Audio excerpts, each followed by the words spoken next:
Nigerian, Chinese, and Brazilian stock markets. Ken Ofori-Atta, the finance minister,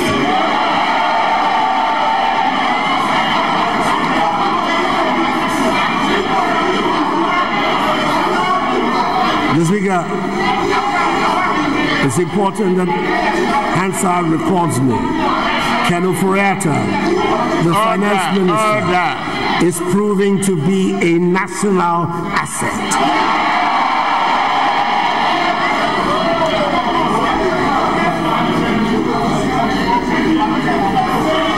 I know that when it comes to the economy, many of us have very low tolerance for what we consider as boring figures. And we do not see that they affect the reality of our everyday lives. But as I said earlier in the year, this current set of boring figures happens to spell good news for our economy. There are figures that the most innumerate among us can relate to and which can hardly be described as boring. I refer to the figures that emerge when you look at the difference between sole sourcing of government procurement and opening it to tender. In 2016, the Public Procurement Authority had 622 sole source requests. 597 of that number, i.e. 98%, were approved, and there were 25 rejections. There were 592 requests made for restricted tenders, and 587, 99.15%, were approved, and there were 5 rejections. A grand total of 0 savings was made.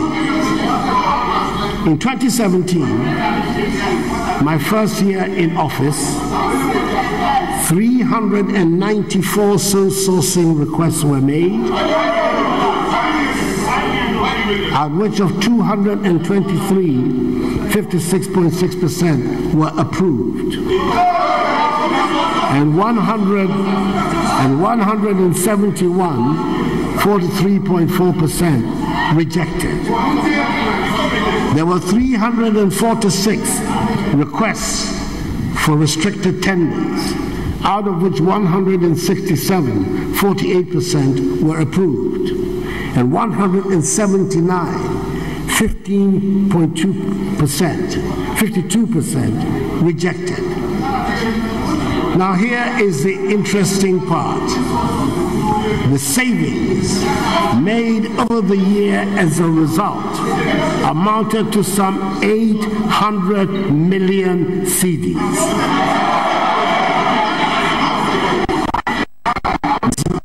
Mr. Speaker, the savings are spectacular and the figures are impressive. And as my old mathematics teacher, and I suspect everybody else's mathematics teacher would say, you cannot argue with figures.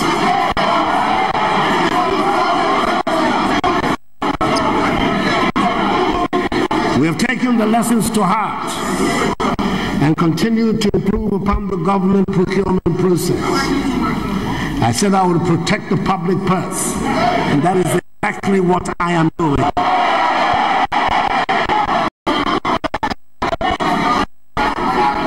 Mr. Speaker, I believe it bears repeating here that thanks to these boring figures, for the first time in a long while, we've been able to provide better budgetary support for the constitutionally mandated institutions that hold government accountable, i.e. Auditor General, Parliament, Judiciary, Ministry of Justice, Commission on Human Rights and Administrative Justice, the Economic and Organized Crime Office, and the police.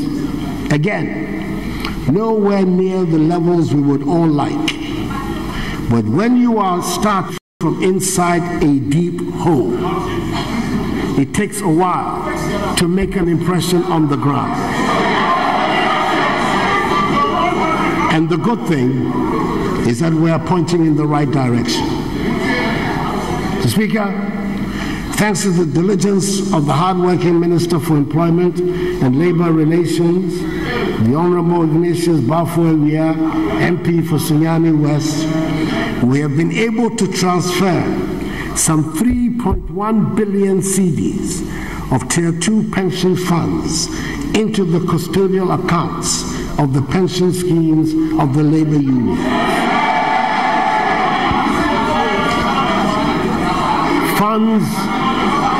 Funds that have been outstanding for 6 years and about which the labour unions have been loudly complaining. As a result of engagements with organised labour, we ensured that the national daily minimum wage was determined and approved before the laying of the 28 budget by the Minister for Finance. And happily, Mr. Speaker, there were no strike actions last year. We will continue the constructive dialogue with organised labour to find mutually satisfactory solutions to their concerns in order to guarantee industrial peace. Mr. Speaker, we are therefore able to say with confidence that we are creating the atmosphere needed for the creation of jobs, easily the most urgent problem that faces the government and the nation. We have put in place structures to help small and medium-scale enterprises and budding entrepreneurs through the challenging startup years. The availability of cheaper credit is good news for business in general and means better prospects for jobs. Mr. Speaker, the subject of job creation has to be at the top of my agenda. The number of young people who cannot find work is staggering and a threat to our national security. I'm determined to work to guarantee and secure the future of the young men and women of our country. Every major policy that my government has implemented in the past year has been essentially about the youth. We will equip the youth with the skills that will enable them to be productive. As a start, this government has established the Nation Builders Corps to employ 100,000 young persons in 2018 alone to assist in public sector delivery in health, education, agriculture, sanitation, and the revenue collection department of the Ghana Revenue Authority. Stakeholders have had a series of meetings on this policy, and the modules have been designed for each of the designated areas. The details are currently being fine-tuned, and next month, this policy will formally take off to join the other youth employment initiatives. Just this morning, the respected senior minister, Ya Osafo Mafo, launched the Digital Marketing and Entrepreneurship Program at the Accra Digital Center. This program, with 10 regional training centers, has already recruited 3,000 young unemployed people to undergo a 3-month, all expenses paid training. Mr. Speaker, whatever be the case, Hansard will record me, whatever be the case.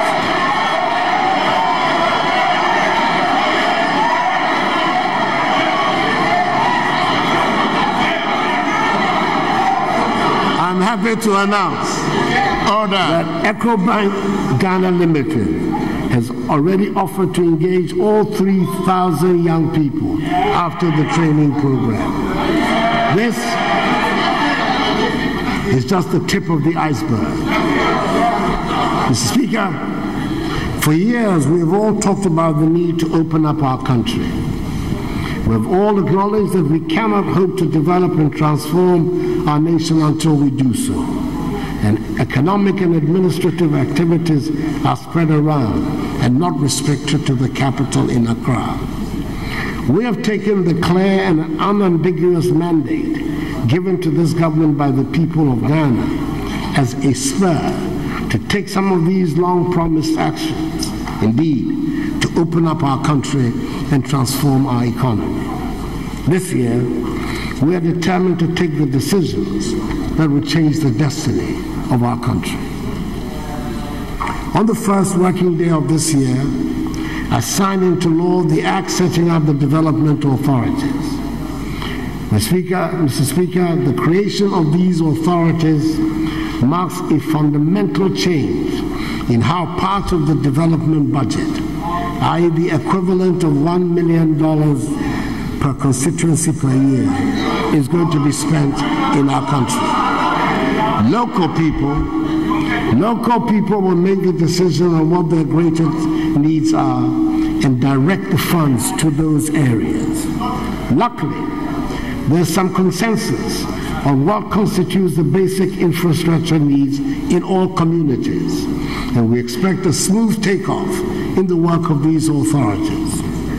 We're asking that everybody is guided by the priorities set up in the NPP manifesto, on which we fought and won the mandate of the Ghanaian people.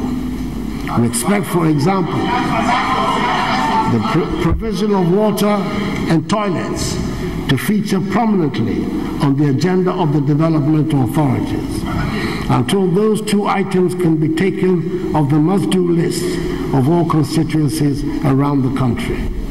60 years after independence, the least we can and should do is to make sure that every Ghanaian has access to water and toilet facilities.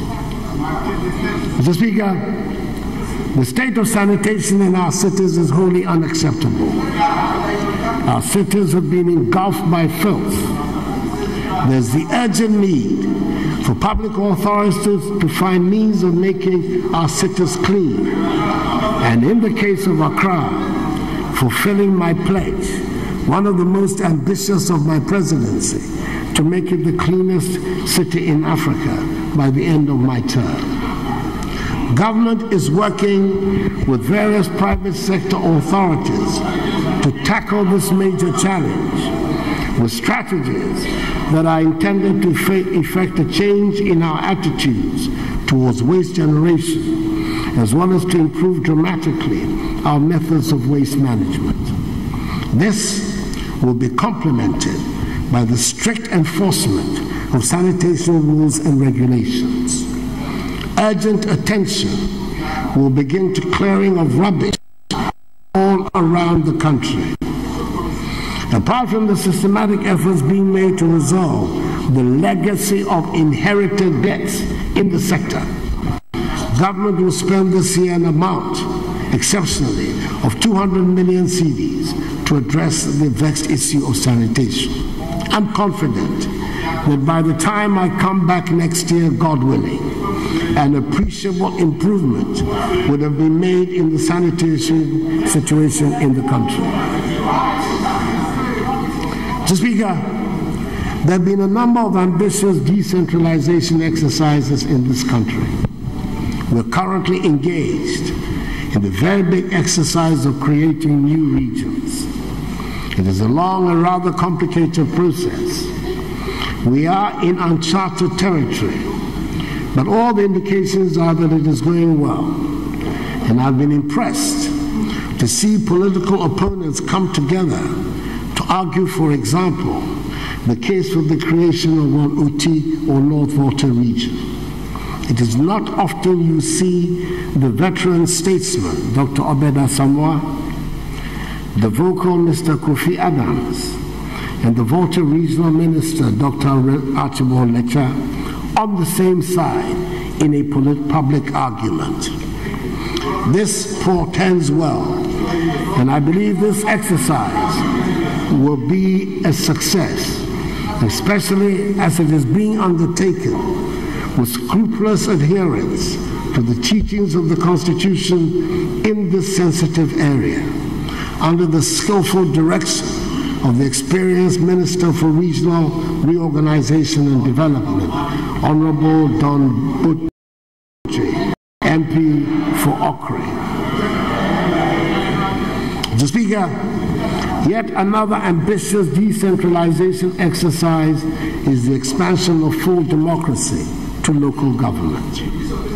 A critical step to this end is the direct election of metropolitan, municipal, and district chief executives on a partisan basis.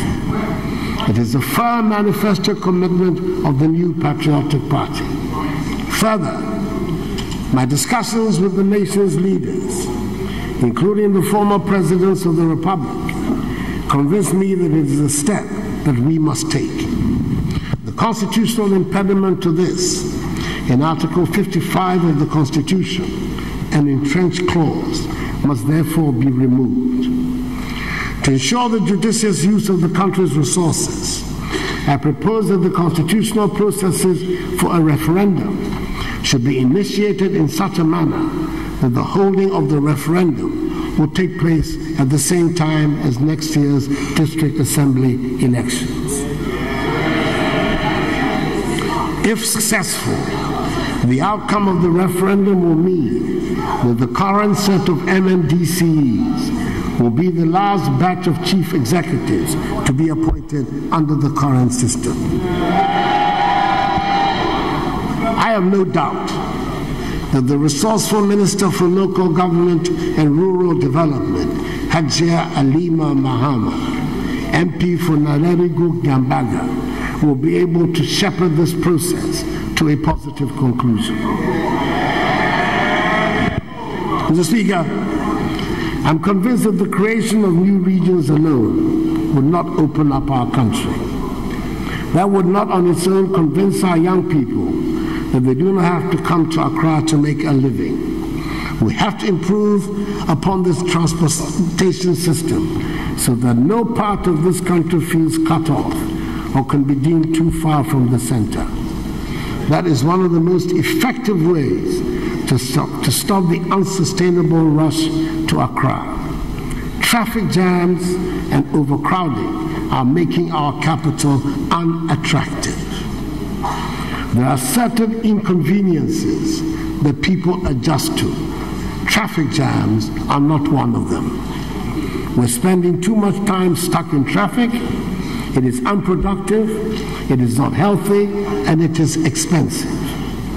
I fear that one of these days, one more car will join the madness on the roads in Accra, and our city will be completely gridlocked. Mr. Speaker, we have to build the roads to open up and link up the various parts of the country. Journey times between parts of the country have to be reduced. It is a shame that almost 7 years or so after work had started on the Eastern Corridor roads, 7 years or so after work had started on the Eastern Corridor roads, we are nowhere near completion. We are nowhere near completion.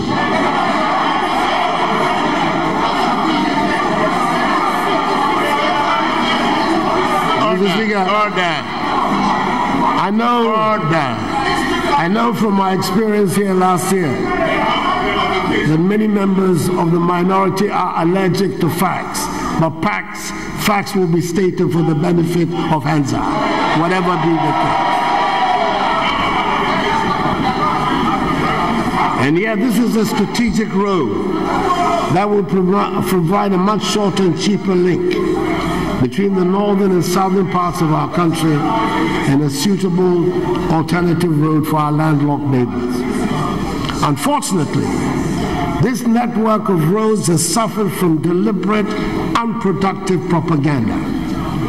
It is hard to believe that at the time when cocoa prices were going down, contracts were awarded for 3 sections of the road to be funded by Cocoa Board. It comes as no surprise. It comes as no surprise that Cocoa Board has issued directives to suspend work on all 3 sections, which come up to almost 100 kilometers. Mr. Speaker, we are determined to find the needed resources to to complete the Eastern Corridor roads.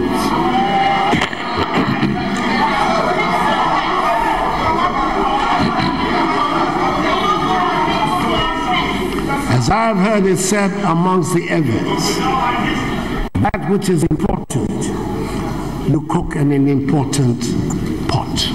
Mr. Speaker, nous verrons what done mais est-ce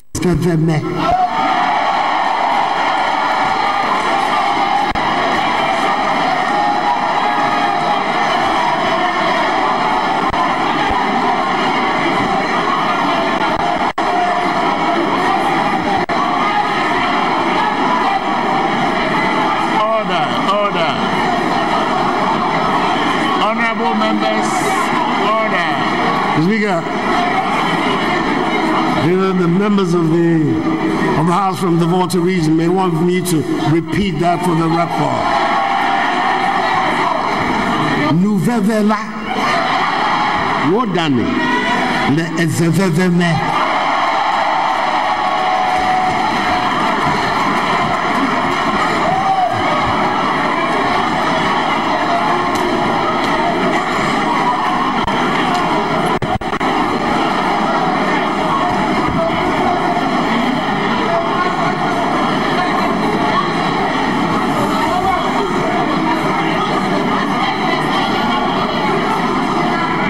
Speaker, there's a crying need for work to be done on all our roads. The Western Corridor, the Central Corridor, trunk roads, feeder roads, town roads around the country all require urgent attention.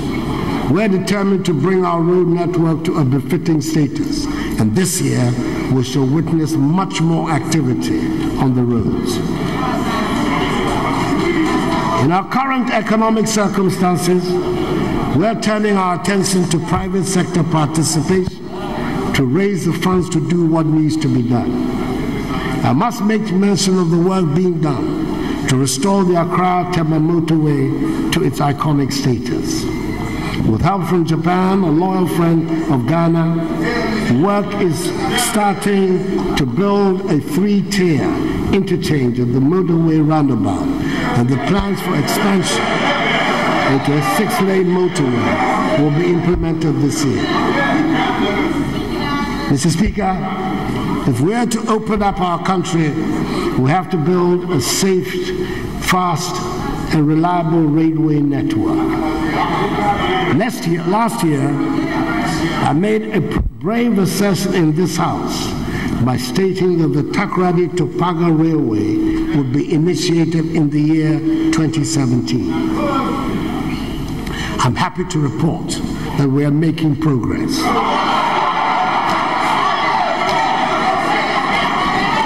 We are in the final stages of agreeing with a significant investor the terms of a BOT agreement from Takoradi to Kumasi, which will be presented to Parliament this session. There's already a contractor on site for the construction of the Kojo Krom to Manso section of the Takoradi to Kumasi Railway. The process has commenced also to select a suitable partner for the construction of the Eastern Line from Accra to Tema to Kumasi. We aim to break ground this year. The central spine from Kumasi to Paga is also receiving attention, and consultants have been engaged to advise government on the best model. Or those which will be fulfilled, unlike some promises I know from the past. These ones are in the process of being fulfilled. Mr. Speaker, with reference to the Ghana and Burkina Faso rail interconnectivity, the two countries are in earnest discussions as to the realization of the project. There are fortnightly meetings, either in Accra or Ouagadougou, and we are confident the deliberations will conclude and actual construction will commence by the third quarter of the year. Mr. Speaker, I know I'm not saying anything new exactly. Every government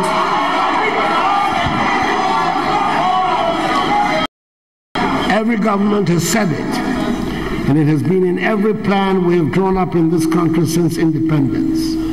But the difference this time, Mr. Speaker, is that we have started, and the dream of modern railway network in our country will become a reality during the tenure of this administration.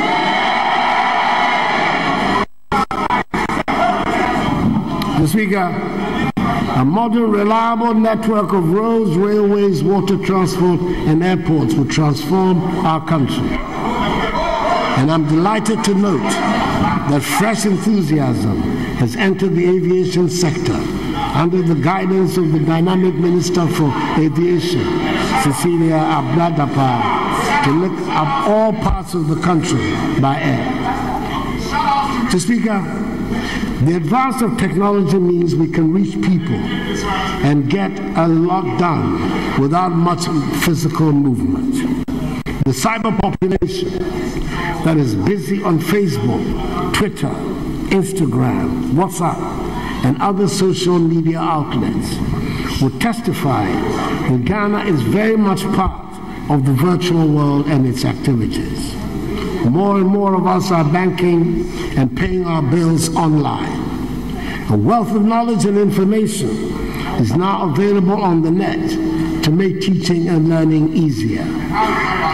We're working to make the child that sits in a classroom have the same opportunity in webinar, have the same opportunities as the child in a classroom in Ridge Accra. In their own way, these modern communication tools are opening up our country and the world to all of us. The start of the digital address system, the introduction of paperless transactions at our ports, the rapid and continuing spread of broadband services are all helping to formalize and modernize our economy, thanks to the creative leadership of the intrepid Minister for Communications, the Honorable Ursula Ekufu, MP for Ablekuma West. Furthermore, subsequent to Cabinet approval, the framework agreement between Ghana and the Republic of Mauritius for an initial investment in the development of the technology park in Dawa in the Greater Accra region has been ratified by Parliament for implementation to begin. Unfortunately and predictably, a whole new set of dangers of cyber insecurity and fraud have emerged with these modern tools.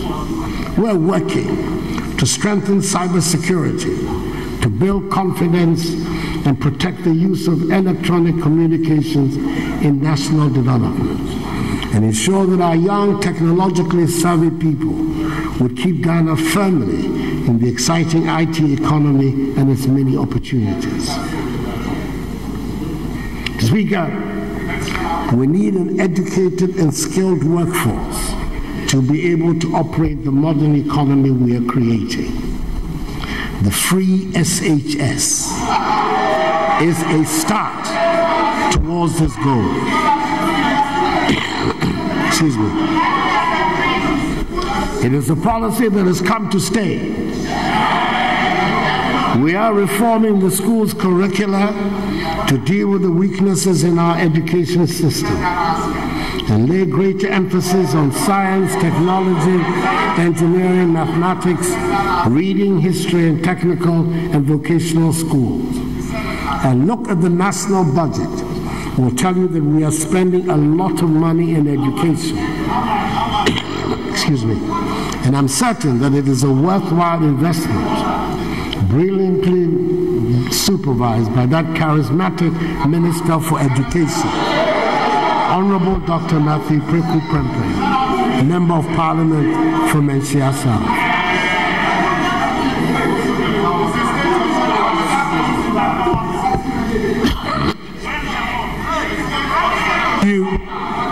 Also important that the reform of our schools' curricula should instill in our youth respect for the traditional values of discipline, fellow feeling, hard work, honesty, integrity, and patriotism, without which no healthy social development can occur. In much the same way, we don't compromise on the health of the population. We have cleared a substantial part of the debts and arrears that were choking the National Health Insurance Scheme.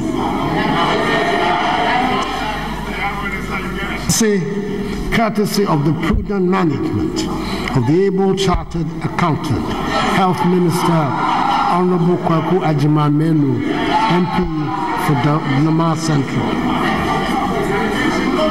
This has led to the revival of the NHS and the renewal of respect for the NHS card.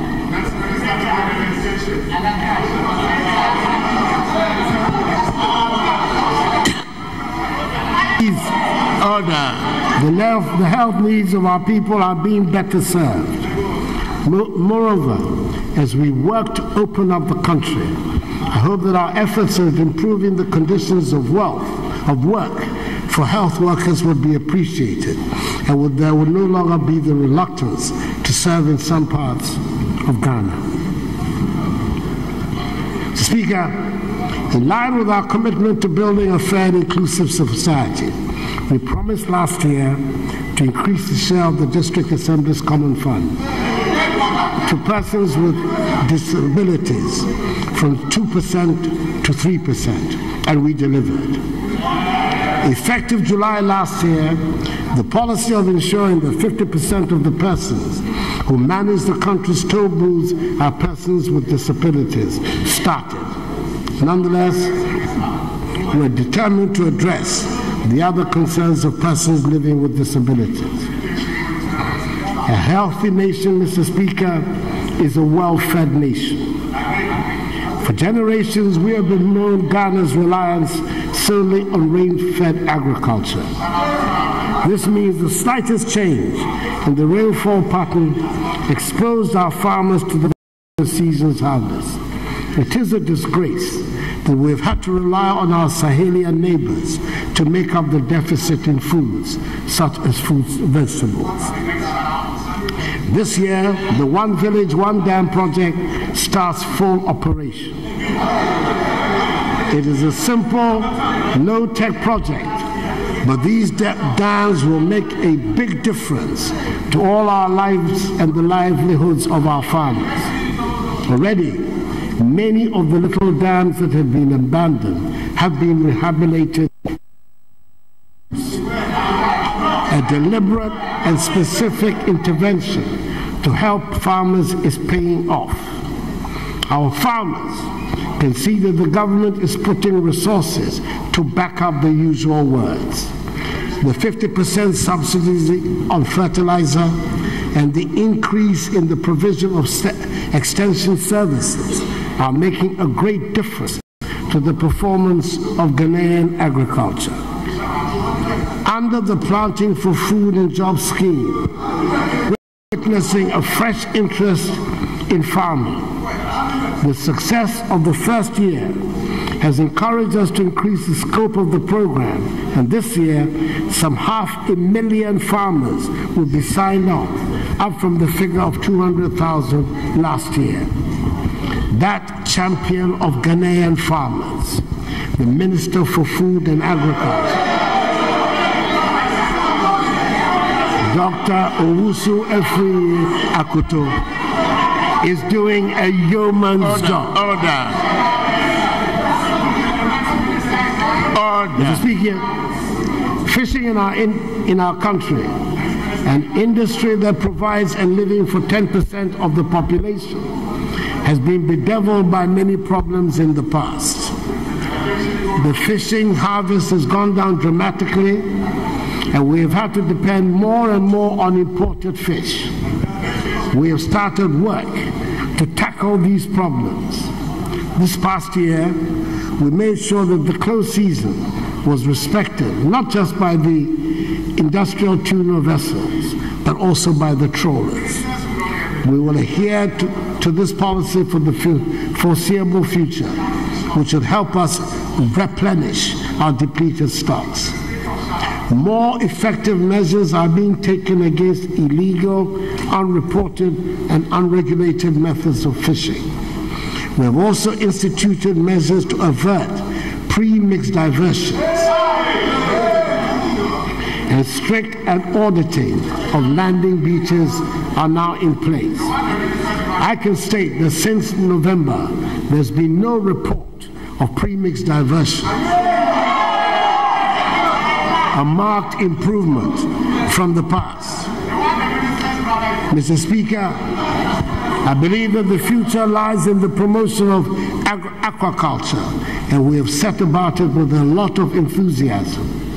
We have identified 100 dams in 5 regions across the country: Upper East, Upper West, Northern, Volta, and Western, and stocked them with fingerlings. This is the start of big things to come, due to the efforts of the forceful Minister for Fisheries and Agriculture, Honorable Elizabeth Afule-Kwe, MP for Cromo. Mr. Speaker, agriculture forms the backbone of our flagship One District, One Factory program. The majority of the proposals that have been evaluated and accepted for support under the scheme are agro-based.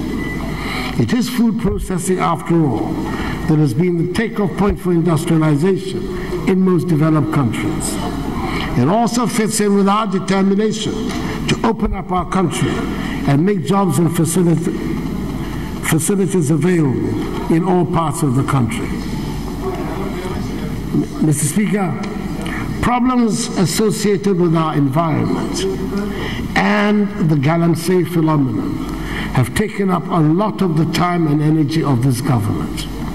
The fight against galamsey is being spearheaded by a high-powered interministerial committee led by the globally acclaimed Ghanaian scientist, Professor Kwabena Frimpong-Boateng, Minister for Science, Technology, Environment and Innovation, supported by the indefatigable Minister for Lands and Resources and Natural Resources, John Peter Anewu.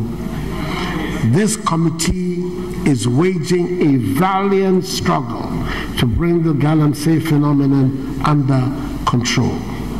His work has received, thankfully, the wide support of the media. Mr. Speaker, we have had to ban small-scale mining for the past 9 months. We acknowledge that the banning of small-scale mining cannot be the long-term solution in a country such as ours, which is blessed with so many minerals. But as the saying goes, desperate situations call for desperate remedies.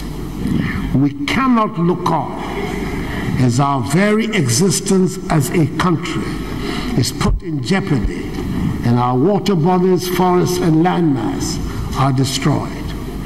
Even with the ban, it has been a never-ending battle with the galamseyers, and I'm sure the House will want to join with me in paying tribute to the members of our forces in the Operation Vanguard that are protecting our environment. They are Ghanaian patriots of the first order. We have started various schemes to find sustainable alternative sources of income for the galamseyers. Mr. Speaker, nothing will ever equate the attraction of the search for gold or diamond, and maybe the drama of actually finding some. But this generation of Ghanaians dares not preside over the destruction of our lands. The state of our rivers and forests remains a great cause for worry, and it is our sacred duty to protect them. I hope I can count on the total support of the House to help nurse our degraded lands and rivers back to health. I'm equally grateful to those chiefs who have supported the fight against galamsey. My government will continue to reach out to our traditional roots so that together we can address pressing issues facing our nation and its peace and stability. Mr. Speaker, there is relief in some areas, and I refer specifically to the spectacular improvement in our power supply problems. A lot of hard work has gone into easing the intolerable debt situation that threatened to paralyze the energy industry. We still have problems with the cost of power, and we're working to put Ghana at a competitive advantage. We intend to find private sector operators to buy into the state-owned thermal plants and inject the capital needed to bring power tariffs down for both domestic and commercial consumers.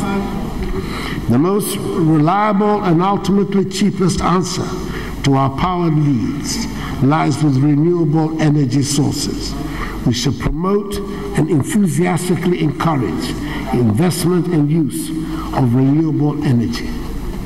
I'm sure that the House shares my relief that Dumso is no longer part of our everyday lexicon.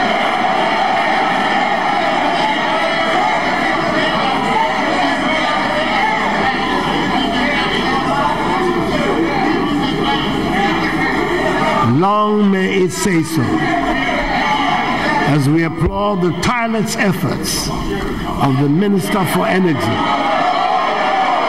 White Energy Minister Boache Ejaka.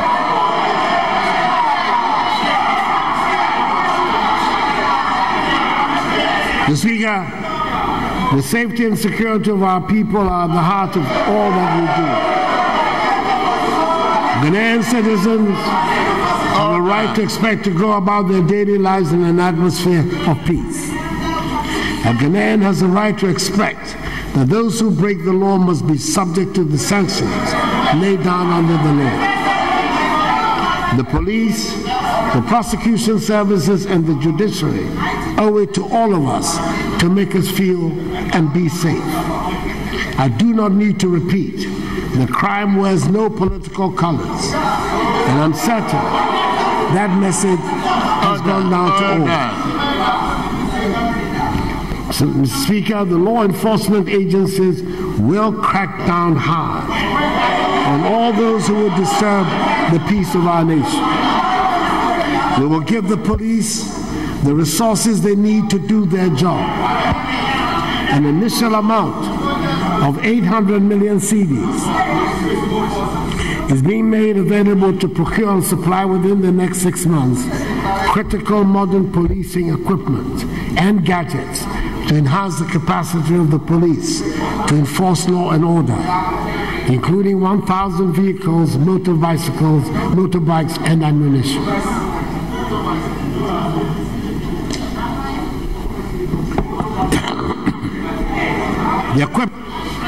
The equipment is to facilitate visibility, mobility, and improve responsiveness of the police to ensure a safe, secure, and peaceful economic and social environment for Ghanaians to work and thrive. Already, the successful renegotiation of existing contracts has enabled us purchase forthwith 100 vehicles for the police. To long-term order, we'll purchase drones and helicopters to assist the police combat violent crime and environmental crime. The crime laboratories will be modernized and properly equipped to provide the necessary support. The police intelligence unit will also be strengthened. The perennial problems associated with police accommodation will be tackled, and a compensation package introduced to cover officers in their line of duty.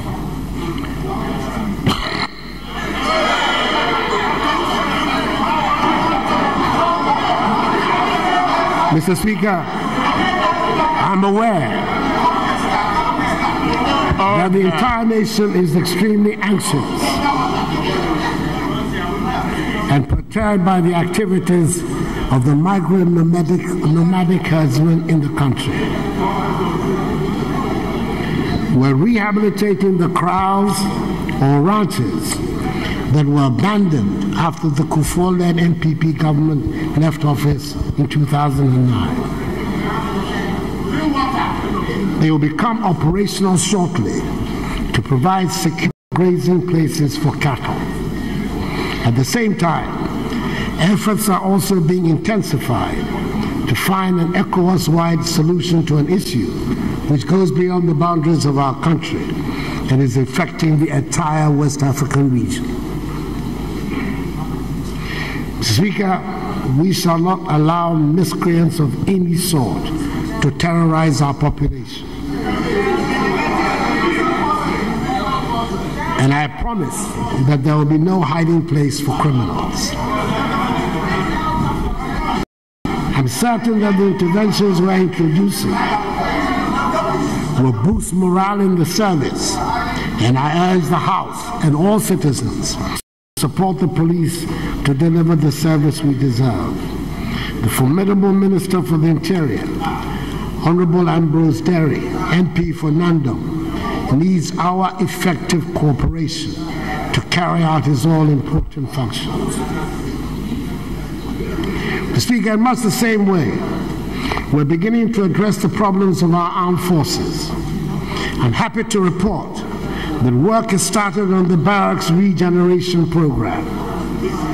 The acute accommodation problems that face our armed forces must be and are now being tackled by that energetic Minister for Defense, the Honorable Dominic Nituo, MP for Dumbila. We know that it is in all our interests that those charged with ensuring our security, who put their lives on the line for our safety, are able to concentrate on their jobs without distractions like inadequate and inappropriate housing. It is vital that all of us give maximum support to the noble, brave men and women of our security services involved in Operation Calm Life, Operation Vanguard, and Operation Cowleg, aid at guaranteeing the safety of our people, the integrity of our environment, and the peace of our nation.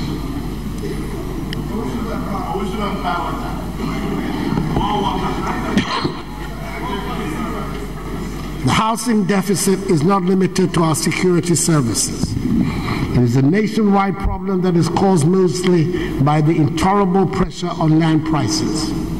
This has put affordable housing out of the reach of most people. We have begun the difficult process of making housing lands.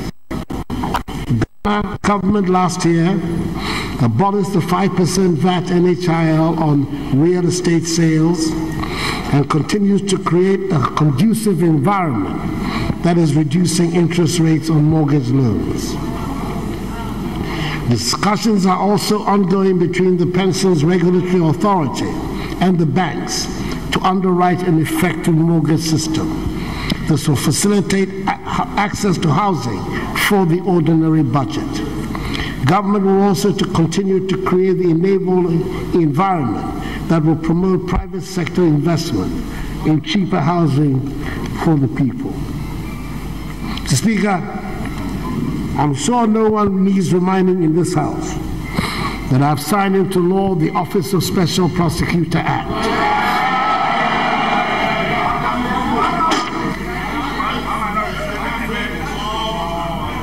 Forward, an essential step in our overall strategy to combat corruption. I look forward to the House dealing speedily with the process of confirmation of the nominee, a person of proven professional ability with an established record of integrity and independence of character. Here again, we are in uncharted waters, but I'm convinced that there is enough goodwill in the country to propel the first occupant of this position into setting a good and firm foundation for the position of the Special Prosecutor. Mr. Speaker, year in, year out, the nation's Auditor General produces a report on our public finances. It is often full of grand cases of corruption in our public services. The Auditor's General Report on MDA liabilities as of 31st December 2016 makes truly alarming reading. I make reference to the fact that a staggering amount of 5.4 billion cedis has been identified as constituting fictitious claims. In the course of this address, Mr. Speaker, the House has heard me struggle to identify a source of funding to build our roads. Every day we hear on our radios and televisions of dilapidated classrooms and children who sit on floors at school. Just think of the difference that 5.4 billion cedis would make to the nation's finances. That would certainly be enough to build and furnish hundreds of classrooms and construct the Eastern Corridor roads. Every citizen is affected by acts of corruption, and we should all work to tackle them. Government has an obligation to treat the Auditor General's report seriously and to work to retrieve illegally acquired monies from those who would impoverish us all. The role of Occupy Ghana in increasing awareness of the importance of the work of the Auditor General should be recognized. Mr. Speaker, the preamble to the Constitution of the Republic enjoins each one of us to uphold the principles of freedom and justice, probity and accountability. Furtherance of these principles, I have made it publicly known that anyone who has information about acts of corruption by any of my appointees should bring it forward and should be prepared to have it investigated. And should be prepared to back it with evidence, for I will have it investigated. I will have it investigated. So far, every single alleged act of corruption leveled against any of my appointees has been investigated by independent bodies, and in some cases by Parliament itself, and the findings made public. From the allegations against the Minister Designate for Energy at his parliamentary confirmation hearings, to that against the CEO of BOSS, to those against the 2 Deputy Chiefs of Staff, to the conflict of interest allegations against the Minister for Finance, and most recently to the claims of extortion against the Trade and Industry Minister. They have all been investigated, and no evidence has been adduced to suggest any act of corruption, conflict of interest, or wrongdoing.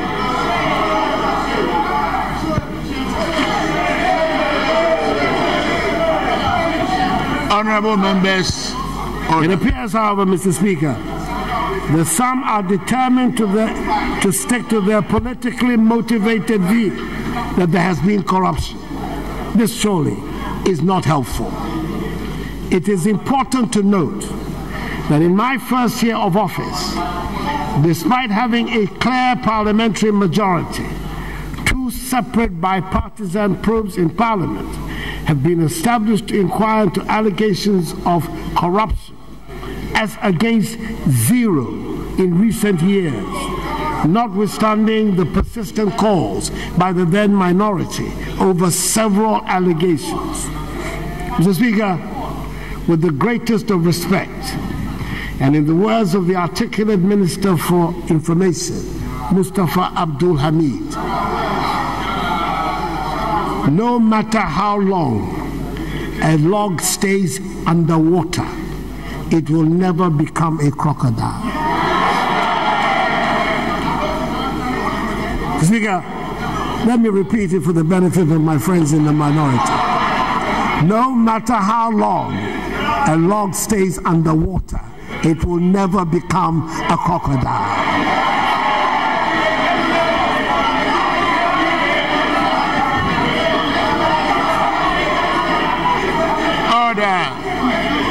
Mr. Speaker, honorable members, there was great relief around the country when the International Tribunal for the Law of the Sea found in our favor in the time boundary dispute with Côte d'Ivoire, a dispute which was litigated by successive governments in the national interest, the last lap being run by the able Attorney General Gloria Akufo. In our celebrations, we did not forget that good neighborliness is the hallmark of our foreign policy. And I'm glad to state that our good relations with Côte d'Ivoire have not been affected in any way by the resolution of the dispute. Indeed, Côte d'Ivoire's renowned president, His Excellency Monsieur Alassane Ouattara, at my invitation, paid us a memorable official visit after the ruling to underline his country's determination to maintain, if not deepen, its good relations with our own. In fact, as you may remember, he and I signed on that occasion l'accord stratégique de partenariat,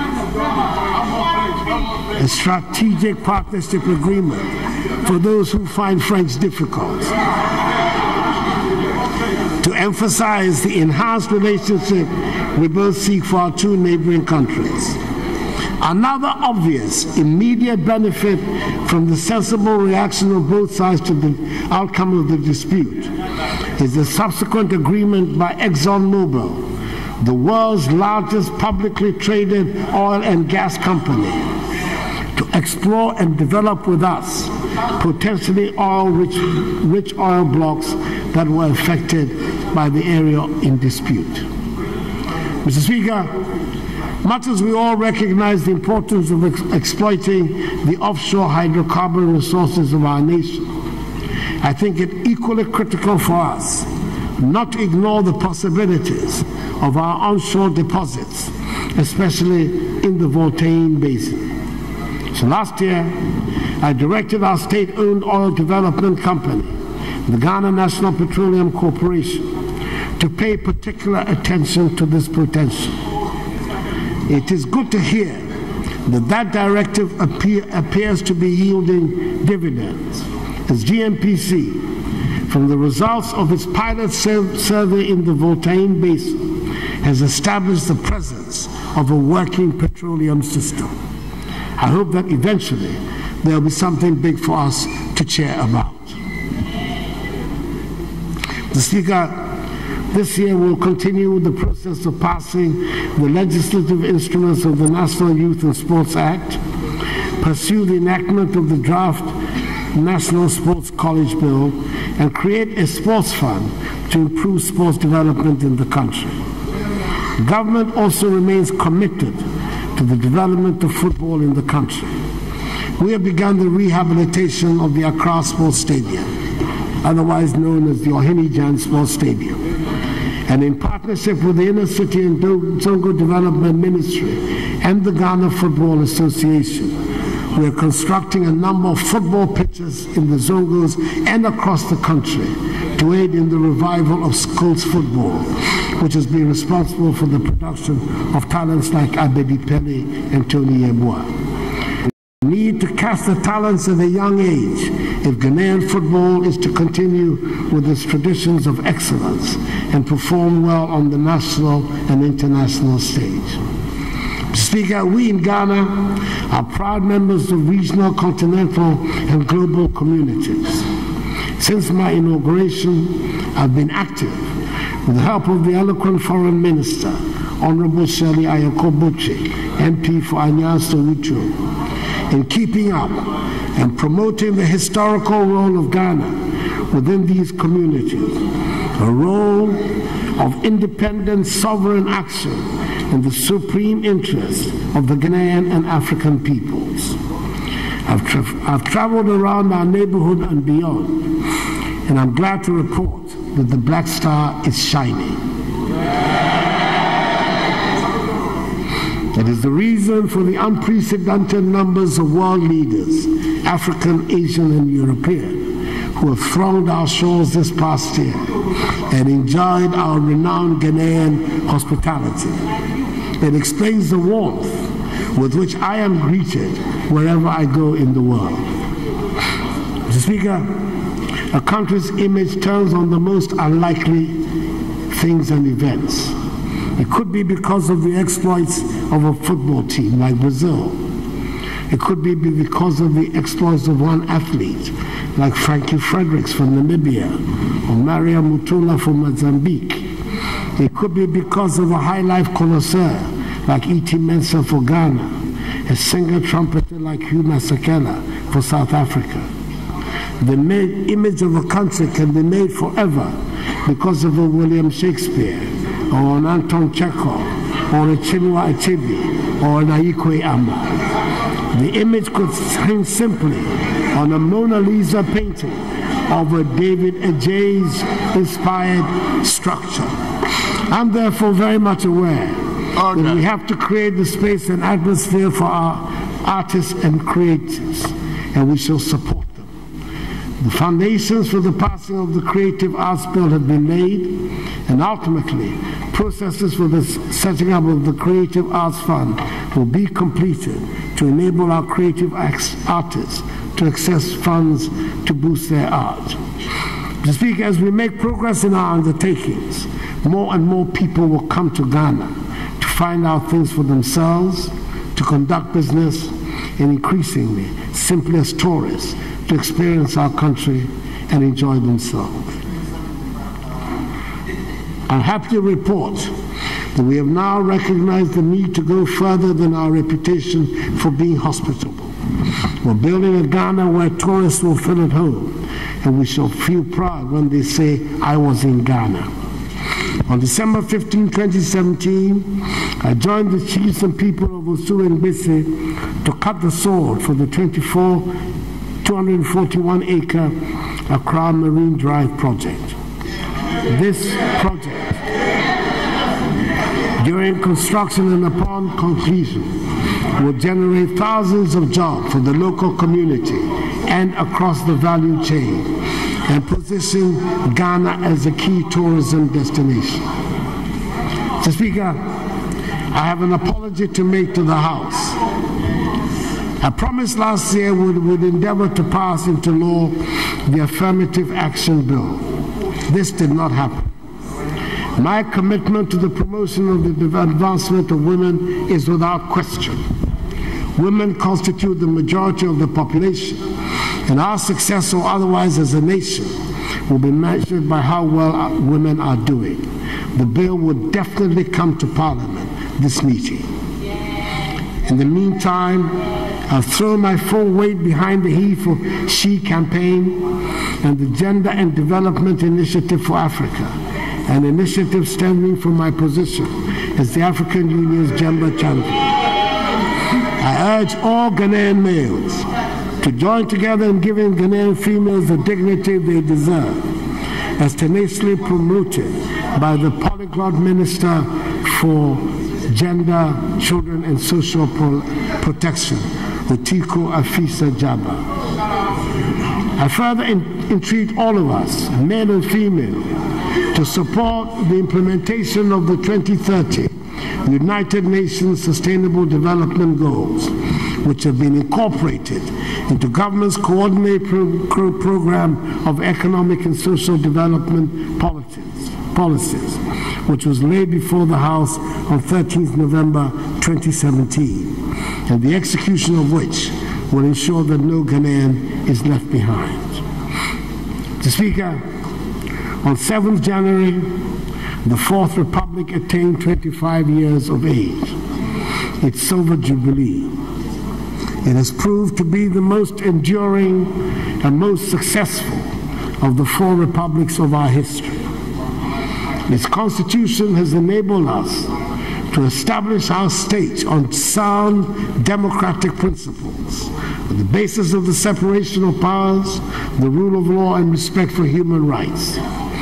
It has witnessed 3 peaceful transitions through the ballot box, from one democratically elected government of one party to another of another party. It has promoted our nation as a beacon of stability and a model of democratic engagement on the African continent. It was to celebrate this collective achievement of the Ghanaian people and the unity of the Ghanaian nation that I organized on that day an interfaith religious ceremony of thanksgiving to Almighty God, graced by the presence of my three predecessors, their excellencies, the first, second, and fourth presidents of the Fourth Republic, Jerry John Rawlins, John Ajikun Kufuor, and John Dramani Mahama. I thank them for their contribution to the service and thank all the eminent clergy of both the Christian and Islamic persuasions who conducted and participated in the solemn, moving ceremony. Long may the Fourth Republic flourish. Mr. Speaker, our nation is on the right path.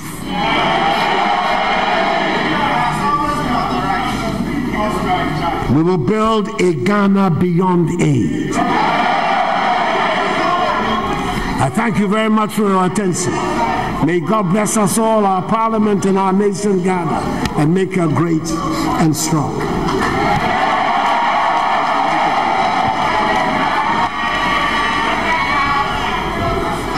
Congratulations. Excellent.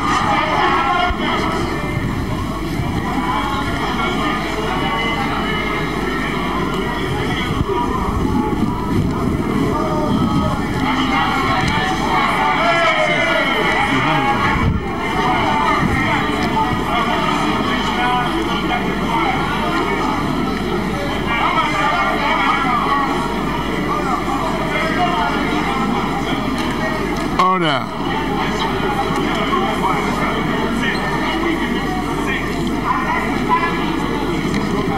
Thank you very much, Mr. President. Honorable members, in accordance with Standing Order 58, I wish to convey to His Excellency the President the gratitude of this Honorable House for his brilliant rendition. I seize this opportunity to express our appreciation to the Ghana Armed Forces, the various security agencies, and our internal security for their services which have ensured the smooth success of this function. Honorable members, again, in accordance with our practice, a formal communication will be sent to His Excellency the President after the House has debated this message. Honorable members, we appreciate His Excellency for the service rendered. Thank you. Honorable Majority Leader, at this stage, any indication?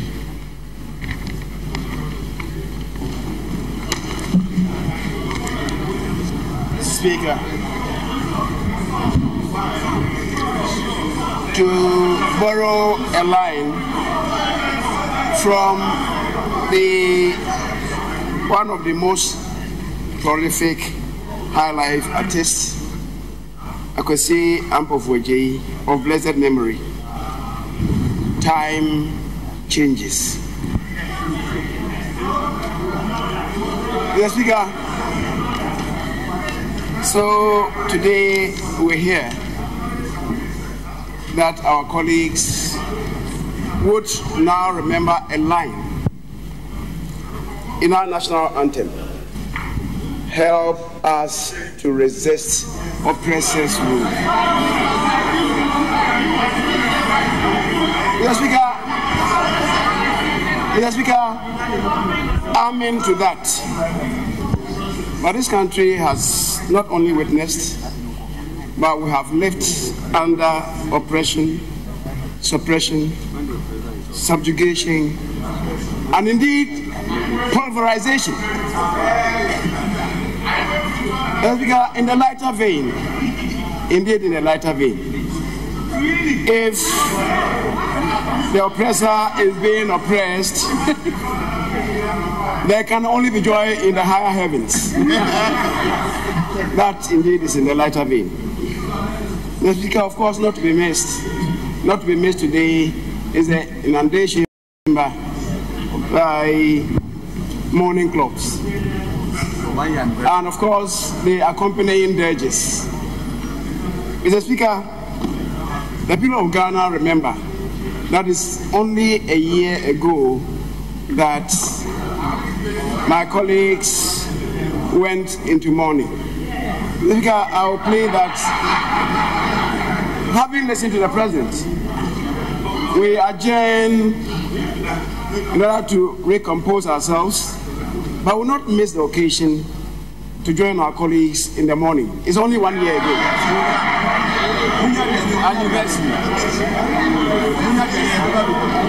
Yes, because we do know that the tears of the minority will not be enough to ferry them to the greater beyond. So we will join them and shed profuse tears. The Speaker, having said so, and as I said, that is supposed to be in the lighter vein.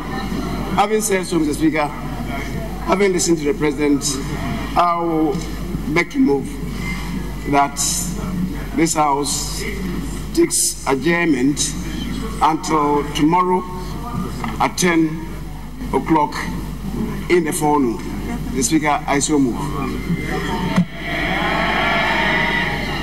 Thank you very much, Honourable Majority Leader. Honourable Minority Leader.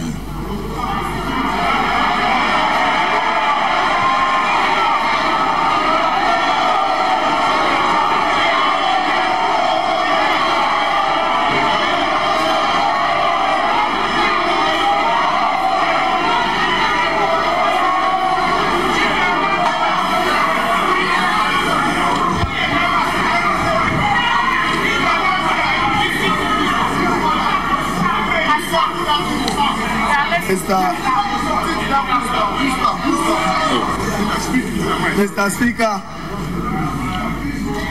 what an important day and important occasion in the life of our strong and evolving constitutional democracy.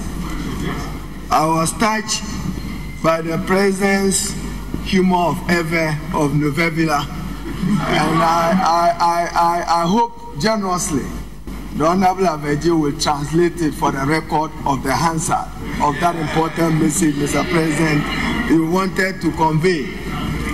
Mr. President, we have heard you on your state of promises.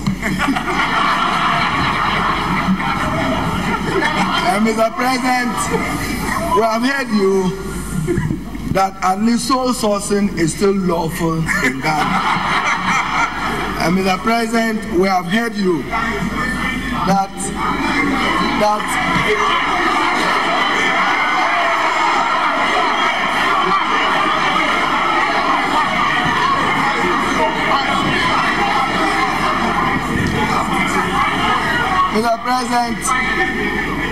Mr. President, Mr. Speaker,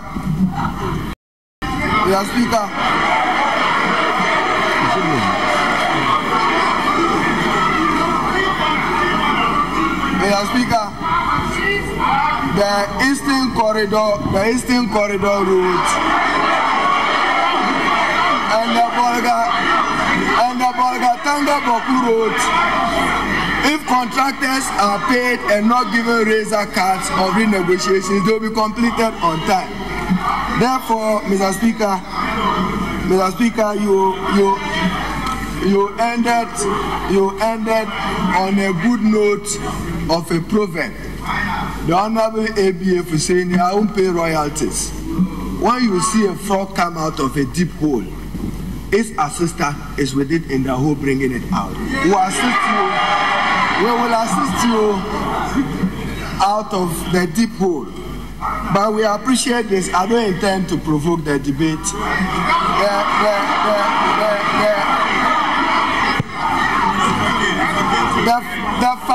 The fidelity and candidness of what Mr. President have done, how I wish he had arrived on a Takoradi Paga train as he promised in 1 factory, 1 district. On that notion, I second the motion for adjournment.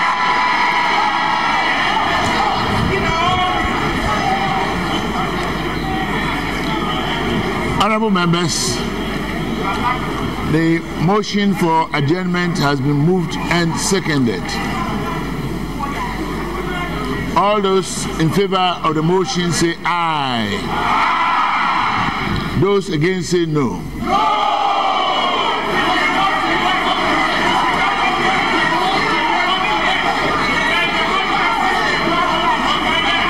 Mr. Speaker, we want to work.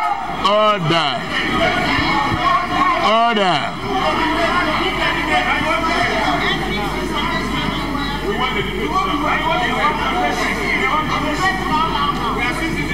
The ayes have it. This honorable house stands adjourned till tomorrow, 10 o'clock in the forenoon. Thank you very much, honorable members.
you.